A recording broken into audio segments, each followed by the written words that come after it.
আসসালামু আলাইকুম ফ্রেন্ডস, কেমন আছেন সবাই?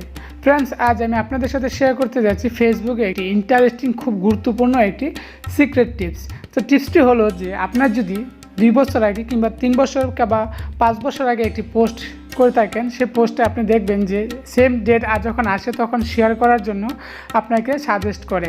তো ওই সাজেস্টেড পোস্টটা আপনি যখন দেখবেন তখন ওইখানে দেখতে করবেন যে হয়তো কোনো টেক্সটের ভুল আছে, নতুবা পিকচারটা আপনার বর্তমানের সাথে মিউচুয়েট হচ্ছে না। তো সেই পোস্টটাকে কীভাবে আপনি এডিট করে আবার নতুন করে পাবলিশ করবেন, আজকে মূল বিষয়।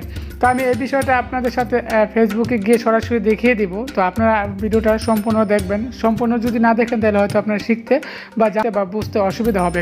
তার জন্য আমি রিকোয়েস্ট করছি সম্পূর্ণ ভিডিওটা দেখার জন্য। তো ফ্রেন্ডস, এখন আমি মূল কাজটি শুরু করি। একটি রিকোয়েস্ট করব, আপনি যদি আমার চ্যানেলে নতুন দর্শক হয়ে থাকেন তাহলে অবশ্যই আমাদের চ্যানেলটা সাবস্ক্রাইব করে পাশে থাকা বেল বাটনটি অন করে রাখবেন। আর আপনি যদি অলরেডি সাবস্ক্রাইবার হয়ে থাকেন সেক্ষেত্রে আপনাকে জানাই অসংখ্য ধন্যবাদ। তো ফ্রেন্ডস, এখন আমি মূল কাজটি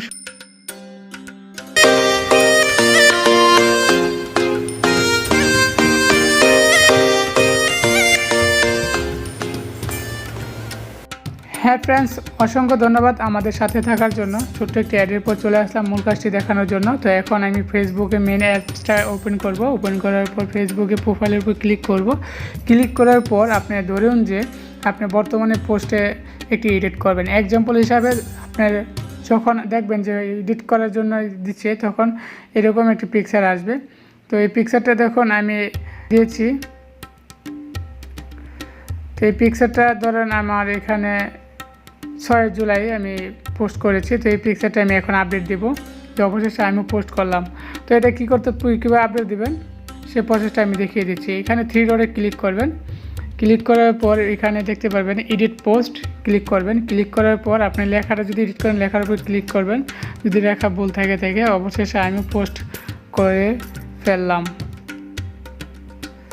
পোস্ট করে ফেললাম, ঠিক আছে। তো এখন পিকচারটা যদি চেঞ্জ করে চান তাহলে এই পিকচারটার উপর ক্লিক করেন। ক্লিক করে এটা নিচে এখানে ফটোতে ক্লিক করে আপনি যে পিকচারটা দিতে চান সেটা এখানে দিয়ে দিতে পারেন, ঠিক আছে। তো ফ্রেন্ডস, আপনার এভাবে আপনার পিকচারকে বা পোস্টকে আপডেট করে দিতে পারবেন। তো এখানে আপনি এখানে কিছু লিখতে পারেন বা টেক্সট করে দিতে পারেন, কাট করতে পারেন, ইফেক্ট অ্যাড করতে পারেন। তো এইগুলো ফটোটা এডিট করার ক্ষেত্রে। তো ফ্রেন্ডস, এইভাবে আপনি এডিট করে এটাকে এখানে উপরে সেভ আছে, সেভে ক্লিক করে দেবেন। সেভে ক্লিক করে দেওয়ার পর আপনার পোস্টটা অটোমেটিকলি আপডেট হয়ে যাবে কিছুক্ষণ পরেই। তো ফ্রেন্ডস, আমি এখানে রিলিট নিয়ে আসছি, দেখি যে হয়ে গেছে। অবশেষে আমিও পোস্ট করে ফেললাম। তো বন্ধুরা, যদি এই ভিডিওটা যদি আপনার কাছে ভালো লেগে থাকে, যদি আপনি শিখে থাকেন তাহলে আপনাকে অসংখ্য ধন্যবাদ। এবং আপনি যদি আমার ভিডিওতে লাইক না দিয়ে থাকেন দয়া করে ভিডিওতে একটি লাইক দিয়ে দিবেন। এবং ভিডিওর নিচে কমেন্ট বক্স আছে, একটি কমেন্টে জানিয়ে দেবেন যে আজকে ভিডিওটা আপনার কাছে কেমন লাগছে এবং আপনি আর কী ভিডিও দেখতে চান সেই বিষয়টা আমাদের কমেন্ট বক্সে লিখে দেবেন। তো বন্ধুরা, সাবস্ক্রাইব করতে ভুলবেন না পরবর্তী আপডেটের জন্য। ধন্যবাদ সম্পূর্ণ ভিডিওটা দেখার জন্য।